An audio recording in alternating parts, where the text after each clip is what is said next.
నమస్కారం గురుగారు. మంచిది నాయన, శుభం. ఇంకా రావాల్సిన వాళ్ళు ఉన్నారా? ప్రారంభిద్దామా? వస్తారండి, మనం ప్రారంభించచ్చు గురుగారు. ప్రారంభించండి అయితే. ఓం గణానాం త్వా గణపతి కుంభవామహే కవిం కవీనాం ఉపమశ్రవస్తమం జ్యేష్ఠరాజం బ్రహ్మణాం బ్రహ్మణస్పత ఆనః శృణ్వన్నోతిభిः सीदसादनम् प्रणो देवी सरस्वती वाजेभिर्वाजिनीवती సరస్వతీ వాజేభిర్వాజినీవతి सरस्वती वाजेभिर्वाजिनीवती వాజేభిర్వాజినీవతి वाजेभिर्वाजिनीवती प्रणो देवी सरस्वती वाजेभिर्वाजिनीवती धीनाम वित्र्यवतु श्रीमहागणाधिपतये नमः। श्रीमहासरस्वत्यै नमः। श्रीगुरुभ्यो नमः। हरिः ओम। ओम पितरः पितामहाः परे वर्धे ततास्ततामहा इयमावता। ओम पितरः पितामहा परे वर्धे ततास्ततामहा इहमावता।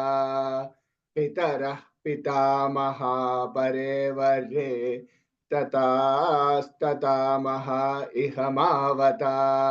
अस्मिन् ब्रह्मन् अस्मिन् क्षत्रे स्यामाशिष्यस्याम्। अस्मिन् ब्रह्मन् अस्मिन् क्षत्रे स्यामाशिष्यस्यां पुरोधायाम् अस्मिन् कर्मन् स्याम् देवहूत्याग स्वाहा। देवहू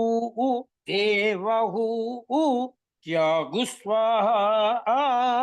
देवहूत्याग स्वाहा। देवहूत्याग स्वाहा। पित्रादिभ्यो देवेभ्य इदन्न मम। पित्रादिभ्यो देवेभ्यो इदन्न मम। पित्रादिभ्यो देवेभ्यो इदन्न मम। पित्रादिभ्यो देवेभ्य इदन्न मम। पित्रादिभ्यो देवेभ्य इदन्न मम।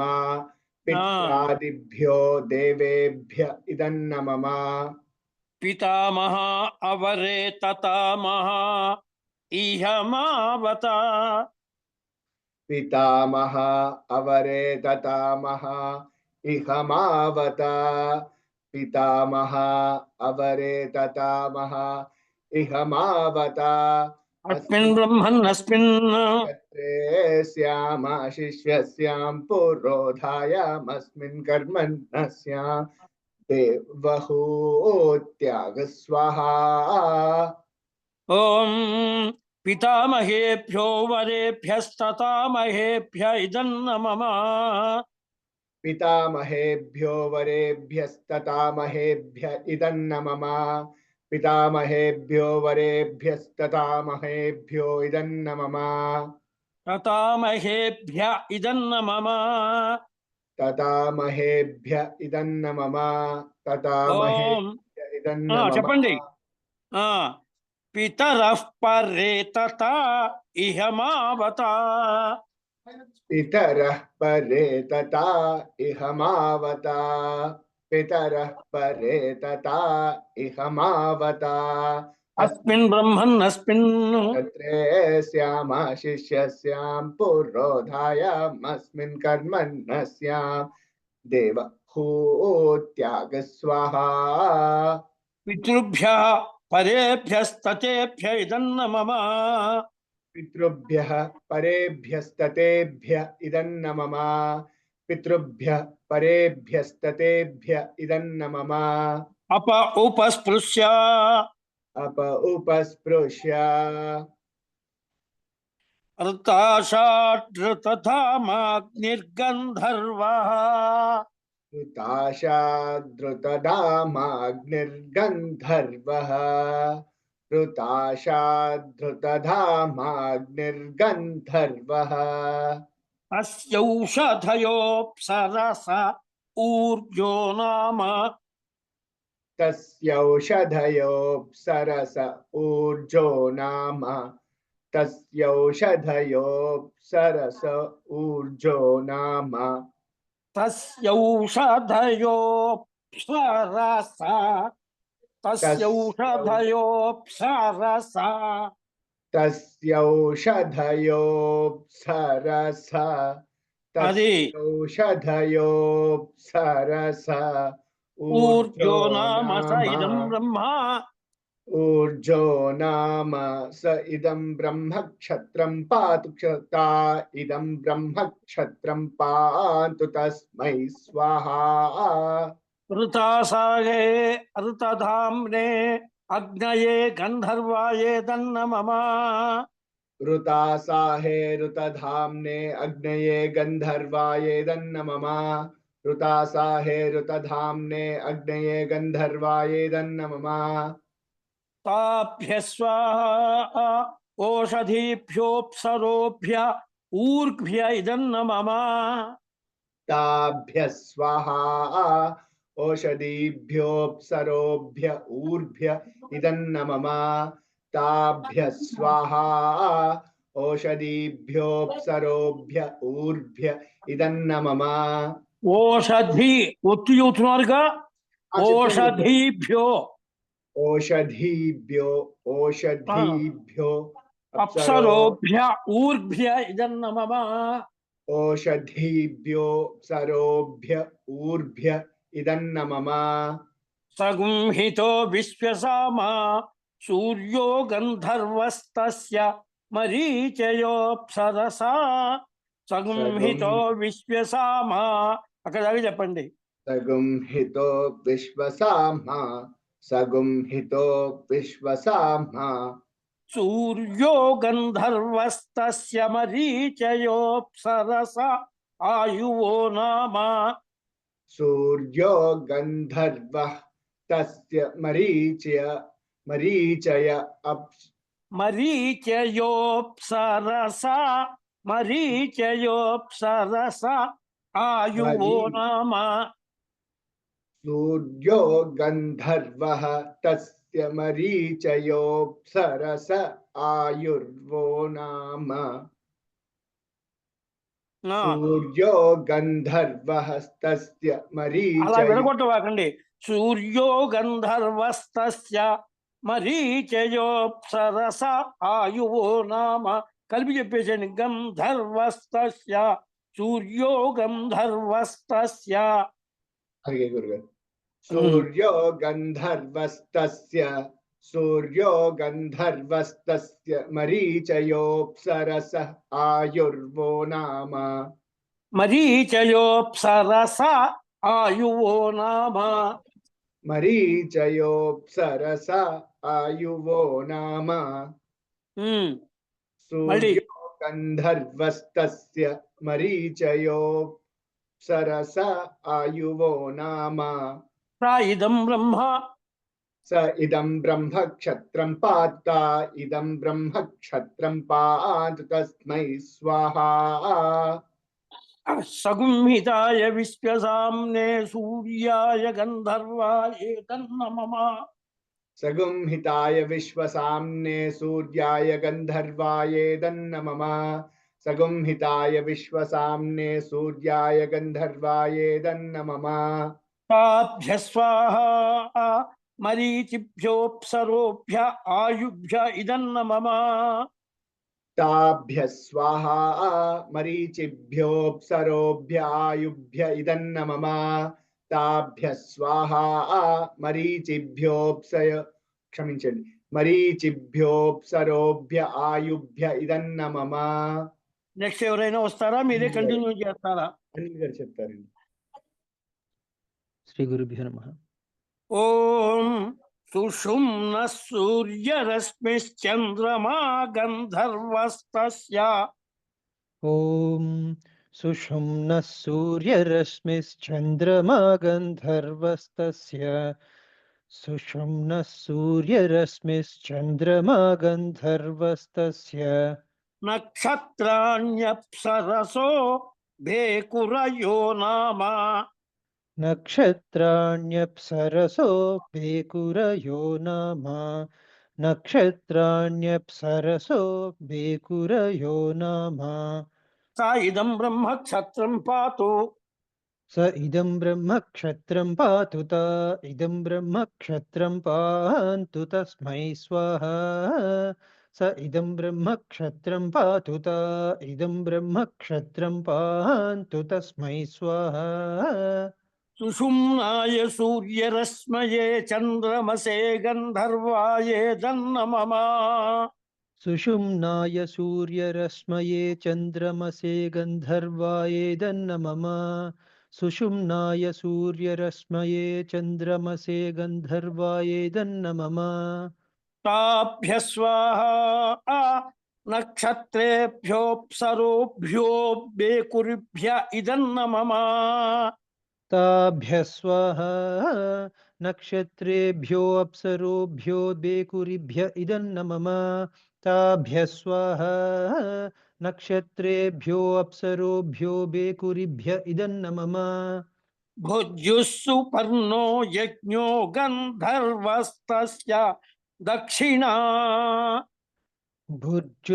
భుజ్యుస్సు పర్ణో భుజ్యుస్సు భుజ్యుస్సు పర్ణో పర్ణో యజ్ఞో గంధర్వస్తస్య దక్షిణా. భుజ్యుస్సు పర్ణో యజ్ఞో గంధర్వస్తస్య దక్షిణా భుజ్యుస్సు పర్ణో యజ్ఞో గంధర్వస్తస్య దక్షిణా అప్సరసస్తవ నామ. అప్సరసస్తవ నామ అప్సరసస్తవ నామ స ఇదం బ్రహ్మ స ఇదం బ్రహ్మ క్షత్రం పాతు ఇదం బ్రహ్మ క్షత్రం పాంతు తస్మై స్వాహ భుజ్యవే సువర్ణాయ యజ్ఞాయ గంధర్వాయే దన్నమమ.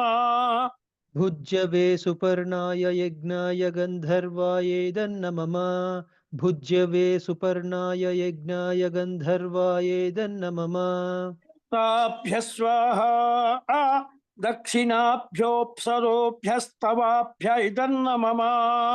తాభ్య స్వాహ దక్షిణాభ్యో అప్సరోభ్యస్తవాభ్య ఇదన్నమమ తాభ్య స్వాహ దక్షిణాభ్యో అప్సరోభ్యస్తవాభ్య ఇదన్నమమ ప్రజాపతిర్విశ్వకర్మ మనో గంధర్వస్తస్య. అక్కడ చెప్పండి. ప్రజాపతిర్విశ్వకర్మ అక్కడ దాకా చెప్పండి. ప్రజాపతిర్విశ్వకర్మ ప్రజాపతిర్విశ్వకర్మ మనో గంధర్వస్తస్య సామాన్యాప్సరసో వహ్నయో నామ. మనోగంధర్వస్తస్య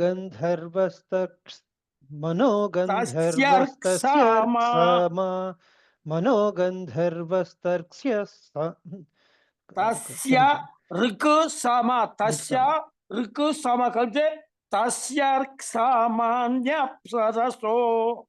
మనోగంధర్వస్తస్య సామాన్యప్సరసో వహ్నయో మనోగంధర్వస్తస్య సామాన్యప్సరసో వహ్నయో తస్య సామాన్యాప్సరసో తస్య సామాన్యాప్సరసో. తస్య సామాన్యప్స్ సా కిందకి రండి. కిందకి తస్య సామా తస్య సామా తస్య సామాన్యప్సరసో తస్య సామాన్యప్సరసో తస్య సామాన్యాప్సరో న్యా పైకనాలి. తస్య సామాన్యాప్సరసో న్యాకి ఉదాత్త ఉందండి. న్యా ఓకే సరే. మనోగంధర్వస్తస్య సామాన్యప్సరసో మళ్ళీ మనోగంధర్వస్తస్య సామాన్యప్సరసో ఆ కూడా కిందకి అంటున్నారు మీరు. తస్య సామాన్యాప్సరసో మనోగంధర్వస్తస్య సామాన్యప్సరసో న్యా పైకనాలి. ఒకసారి అది వస్తే ఒకసారి ఇది వస్తే. తస్య సామాన్య సరసో మనోగంధర్వస్తస్య సామాన్యప్సరసో మళ్ళీ మనోగంధర్వస్తస్య సామాన్యప్సరసో అది మళ్ళీ ఇంకో మాట చెప్పండి. మనోగంధర్వస్తస్య సామాన్యప్సరసో వహ్నయో నామ స ఇదం బ్రహ్మ వహ్నయో నామ స ఇదం బ్రహ్మ క్షత్రం పాతు తా ఇదం బ్రహ్మ క్షత్రం పాంతు తస్మై స్వాహా ప్రజాపతయే చెప్పండి. వహ్నయో నామ స ఇదం బ్రహ్మ క్షత్రం పాతు తా ఇదం బ్రహ్మ క్షత్రం పాంతు తస్మై స్వాహా ప్రజాపతయే విశ్వకర్మణే మనసే గంధర్వాయే దన్న మమ ప్రజాపతయే విశ్వకర్మణే మనసే గంధర్వాయేదన్న మమ ప్రజాపతయే విశ్వకర్మణే మనసే గంధర్వాయేదన్న మమ తాభ్య స్వాహా రుక్షామేభ్యోప్సరోభ్యో వహ్నిభ్య ఇదన్న మమ తాభ్య స్వాహా రుక్సామేభ్యో అప్సరోభ్యో వహ్నిభ్య ఇదన్న మమ తాభ్య స్వాహా రుక్సామేభ్యో అప్సరోభ్యో వహ్నిభ్య ఇదన్న మమ ఈశీరో విశ్వవ్యచావాతో గంధర్వస్తస్యాపో సరసో ఈశీరో విశ్వవ్యచా ఈశీరో విశ్వవ్యచ ఈశీరో విశ్వవ్యచ మళ్ళీ చెప్పండి. ఈశీరో విశ్వవ్యచ ఈశీరో గట్టిగా కిందకు నొక్కండి. ఈశీరో విశ్వవ్యచ ఈశీరో విశ్వవ్యచ ఈశీరో విశ్వవ్యచ వాతో గంధర్వస్తస్యాపో అప్సరసో ముదా నామ వాతో గంధర్వస్తస్యప్సరసో వాతో గంధర్ చెప్పండి. వాతో గంధర్వస్తస్యపోప్సరసో ముదా నామ వాతో గంధర్వస్తస్యపోప్సరసో ముదా నామ ఇదం బ్రహ్మ క్షత్రం పాతు తా ఇదం బ్రహ్మ క్షత్రం పాంతు తస్మై స్వాహా ఈశిరాయ విశ్వవ్యచసే వాతాయ గంధర్వాయే దన్న మమ ఈశిరాయ విశ్వవ్యచసే వాతాయ గంధర్వాయేదన్న మమ ఈశిరాయ విశ్వవ్యచసే వాతాయ గంధర్వాయేదన్న మమ తాభ్య స్వాహా అద్భ్యోప్సరోభ్యో ముదాభ్య ఇదన్న మమ తాభ్య స్వాహా అద్భ్యోప్సరోభ్యో ముదాభ్య ఇదన్న మమ తాభ్య స్వాహా అద్భ్యోప్సరోభ్యో ముదాభ్య ఇదన్న మమ భువనస్య పతే యస్య త ఉపరి గృహాయిహ చ భువనస్య పథే యస్య త ఉపరి గృహా ఇహ చ భువనస్య పథే యస్య త ఉపరి గృహా ఇహ చ తనో రాస్వాద్యానిగుం రాయస్పోషగుం సనో రాస్వాజానిగుం రాయస్పోషగుం సనో రాస్వాజానిగుం రాయస్పోషగుం మీరు నీకెందుకు చెబుతున్నారు? సనో రాస్వాద్యానిగుం సనో రాస్వాద్యానిగుం సనో రాస్వాజానిగుం సనో రాస్వాజానిగుం రాయస్పోషగుం రాయస్పోషగుం సువీర్యగుం రాయస్పోషగుం సువీర్యగుం రాయస్పోషగుం సువీర్యగుం సంవత్సరీణాగు స్వస్తిగ్గు స్వాహా సంవత్సరీణాగ్ స్వస్తిగ్ స్వాహా సంవత్సరీణాగ్ స్వస్తిగ్ స్వాహా భువనస్య పతయ ఇదన్న మమ. భువనస్య పతయ ఇదన్న మమ. భువనస్య పతయ ఇదన్న మమ. నెక్స్ట్ ఎవరైనా చెబుతారా మీదే కంటిన్యూ చేస్తారా? గణేష్ గారు చెప్తారు. ఓం పరమేష్ఠ్యధిపతిర్మృత్యుర్గంధర్వః. ఓం పరమేష్ఠ్యధిపతిర్మృత్యుర్గంధర్వః. పరమేష్ఠిధిపతిర్మృత్యుర్గంధర్వః. కాదండి, పరమేష్ఠ్యధిపతిర్మృత్యుర్గంధర్వః. పరమేష్ఠ్యధిపతిర్మృత్యుర్గంధర్వః. మీరు టీ మధ్యకి చెప్పాలండి, టీ కిందకి లేదు. పరమేష్ఠ్యధిపతిర్మృత్యుర్గంధర్వః. పరమేష్ఠ్యధిపతిర్మృత్యుర్గంధర్వః. మళ్ళీ పరమేష్ఠ్యధిపతిర్మృత్యుర్గంధర్వః.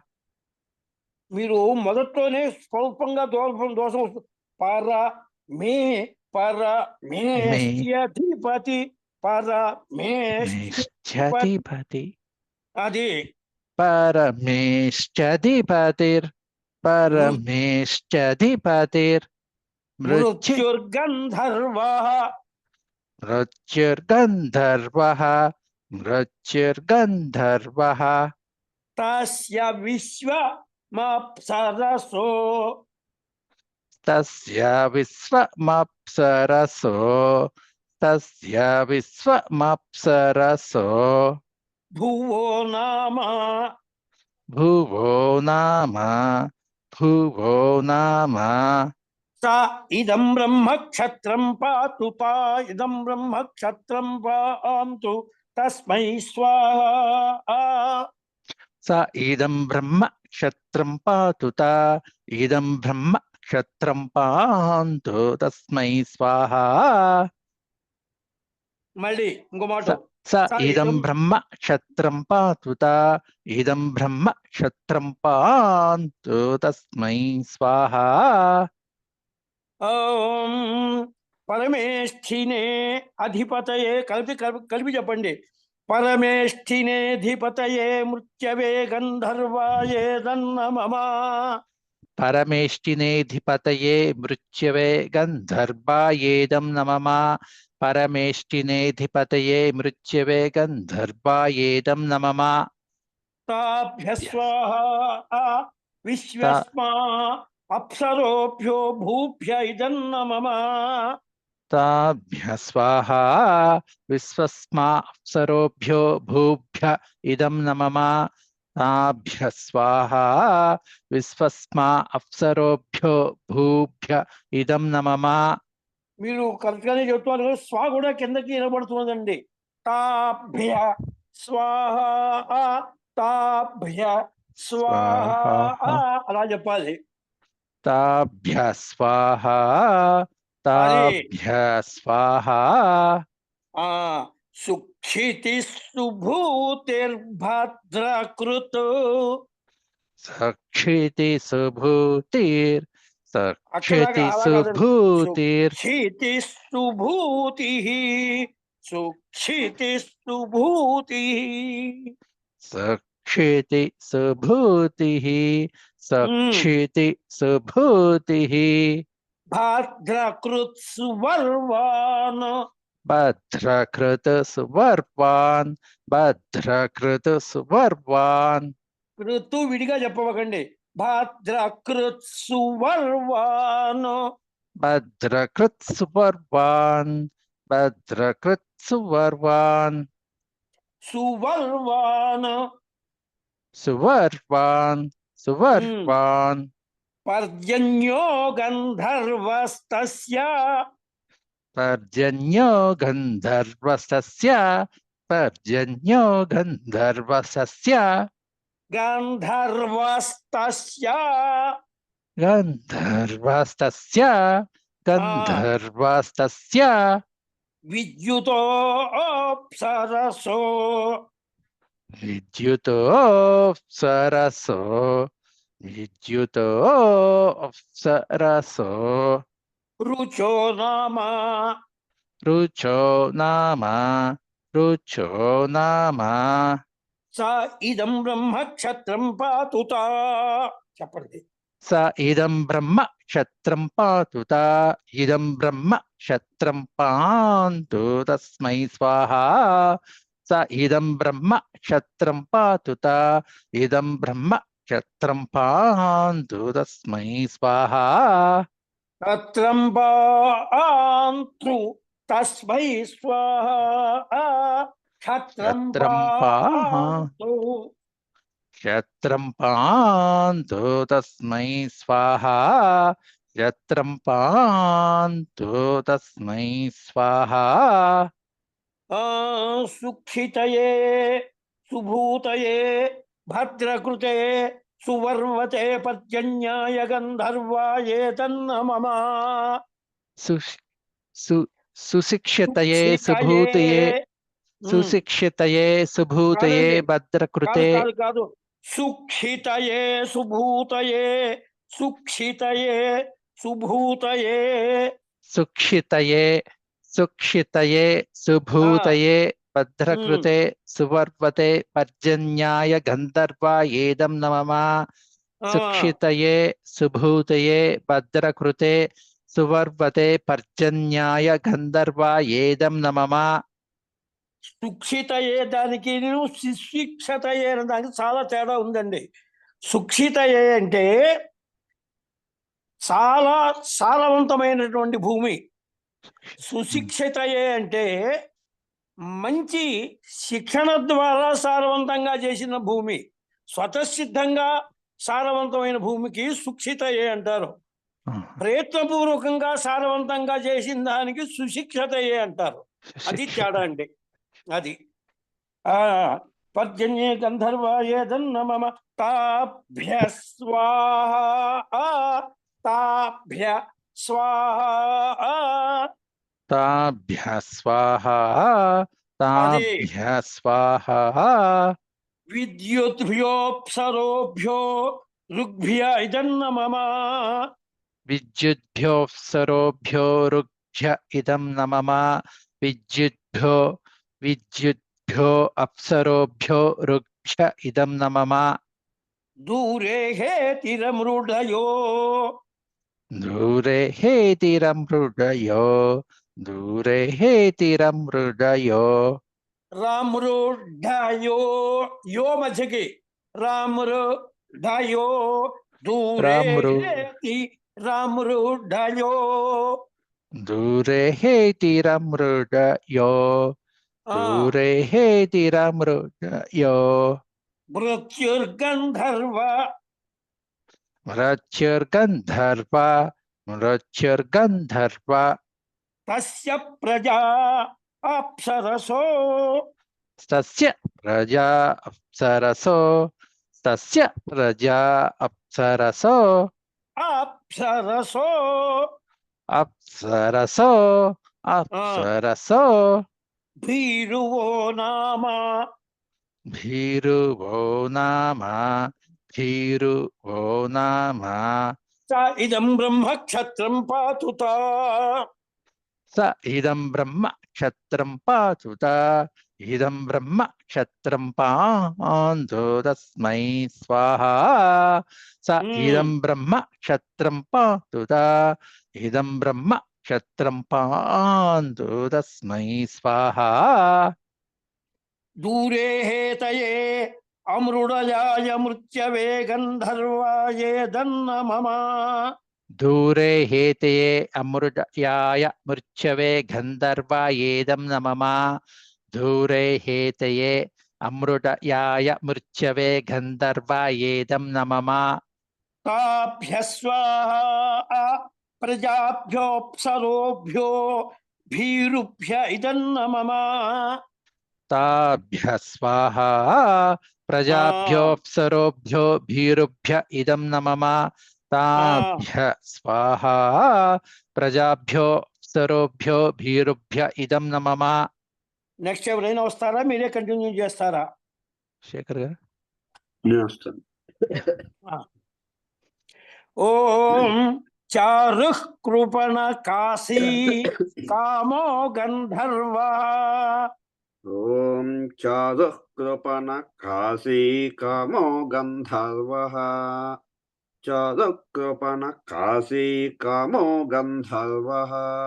తస్యాధయో అప్సరస శోచయంతిర్నామ. తస్యాధయో అప్సరసః శోచయంతిర్నామ. తస్యాధయో అప్సరసః శోచయంతిర్నామ. త ఇదం బ్రహ్మ క్షత్రం పాతు. త ఇదం బ్రహ్మక్షత్రం పాతు. త ఇదం బ్రహ్మక్షత్రం పాంతు తస్మై స్వాహా. చారవే కృపణ కాశినే కామాయ గంధర్వాయేదన్న మమ. చారవే కృపణకాశినే కామాయ గంధర్వాయేదన్న మమ. చారవే కృపణకాశినే కామాయ గంధర్వాయేదన్న మమ. తాభ్య స్వాహా ఆదిభ్యోప్సరోభ్య శోచయంతిభ్య ఇదన్న మమ. తాభ్య స్వాహా ఆదిభ్యోప్సరోభ్య శోచయంతిభ్య ఇదన్న మమ. తాభ్య స్వాహా ఆదిభ్యోప్సరోభ్యో శోచయంతిభ్య ఇదన్న మమ. స నో భువనస్య పతే యస్య త ఉపరి. తన్నో భువనస్య పథే యస్య త ఉపరి. తన్నో భువనస్య పథే యస్య త ఉపరి. కలిపి చెప్పండి. ఉపరి గృహ ఇహ చ. ఉపరి గృహ ఇహ చ. ఉపరి గృహ ఇహ చ. ఉరు బ్రహ్మణే స్మై క్షత్రాయ. ఉరు బ్రహ్మణే స్మై క్షత్రాయ. ఉరు బ్రహ్మణే స్మై. కాదండి, ఓరు ఊ ఒకటే కిందకి అనుదాత్తం. ఓరు బ్రహ్మ నే స్మై క్షత్రాయ. ఓరు బ్రహ్మణే స్మై క్షత్రాయ. మీరు బ్రాకి కూడా ఉదాత్తం చెబుతున్నారు. మది మధ్యకి చెప్పాలి అది. ఓరు బ్రహ్మ నే స్మై క్షత్రాయ. ఓరు బ్రహ్మణే. ఓరు బ్రహ్మణే స్మై క్షత్రాయ. అది ఓరు బ్రహ్మణే స్మై క్షత్రాయ. మహి శర్మ యచ్చస్వ. మహి శర్మ యచ్చ స్వాహా. మహి శర్మ యచ్చ స్వాహా. ఛా కింద ఛావత్తు కూడా ఉందండి. యచ్చస్వ మహి శర్మ యచ్చస్వ. మహి శర్మ యచ్చ స్వాహా. అది మహి శర్మ యచ్చ స్వాహా. భువనస్య పతయే బ్రహ్మణ ఇదన్న మమ. భువనస్య పతయే బ్రహ్మణ ఇదన్న మమ. భువనస్య పతయే బ్రహ్మణ ఇదన్న మమ. హరి ఓం. హరి ఓం. మీకు చాలా మటుకు ఇదివరకంటే చాలా స్వాధీనమైంది సారు. స్వరం బాగా పడుతున్నది. ఇప్పుడు మీకు కానీ గణేష్ గారికి అయితే మరీ దారుణంగా ఉండే మొదట్లో. ఇప్పుడు చాలా బాగా చదువుతున్నారు వారు. కాస్త చిన్న వాక్యాలు చదివితే ఇంకా తొందర. అయితే వారి దగ్గర ఉన్న ఒక మంచి లక్షణం ఏమిటి అంటే, ఒక మాట కనుక పట్టిందంటే పక్కకి పోదు ఇంకది. ఆయన దగ్గర ఒక మంచి లక్షణం ఉంది. మీకు కూడా ఇదివరకంటే స్వరం బాగా పట్టిందండి. ఈ నెక్స్ట్ వచ్చేదంతా కూడా వేగంగా వెళ్ళిపోతుంటుంది. ఇంకా మొదట్లోనే కష్టం కొద్దిగా స్వరం పట్టేదాకా. అది పరమేశ్వర అనుగ్రహం వల్ల చక్కగా స్వరం పట్టింది కాబట్టి ఈసారి నుంచి ఇబ్బంది ఉంటుంది. శుభం అండి. మీకు మళ్ళీ ఆఫీస్ టైం అయినట్టుంది. శుభం. గురుగారు మళ్ళీ రేపు పాఠం ఉంది కదా గురుగారు? రేపు పాఠం ఉంది. రేపు పంచమేగా. రేపు పంచమే కదా? సరే ఏం మీకేమైనా పనులు ఉంటే చెప్పండి. లేదు గురుగారు, అంటే మా గురించి కాదు, మీ గురించి. అంటే ఇప్పుడు కార్తీక మాసాలు పూజ చేసుకుంటారు కదా, కార్తీక మాసం. ఇప్పుడు ఉదాహరణ చెబుతున్నాను. ఇప్పుడు నా పారాయణ మధ్యలో మీ పాఠం కోసం చెప్పి అరగంట వచ్చాను. మళ్ళీ వెళ్తా, కాఫీ కానీ తాగించి మళ్ళీ పైకి వెళ్ళిపోతా. అలాగే కేవలం పాఠం కోసమే కిందకు వచ్చా. ధన్యవాదాలు. హోమాలు ఉన్నప్పుడు మధ్యలో రావడం కుదరదు నాకు. అందువల్ల పారాయణ అనేటువంటి నా చేతిలో ఉన్న సర్గ పూర్తయింది. అక్కడ దాకా ఆపేశాను, మధ్యలో వచ్చాను. పాఠం చెప్పాను, మళ్ళీ కాస్త కాఫీ దగ్గర వెళ్ళిపోతా. అలాగే అలాగే చాలా మంచిది నాయన, సంతోషం అండి. శుభం. మంచిది. శ్రీ గురుభ్యో నమః. హరి ఓం. ఓం హరి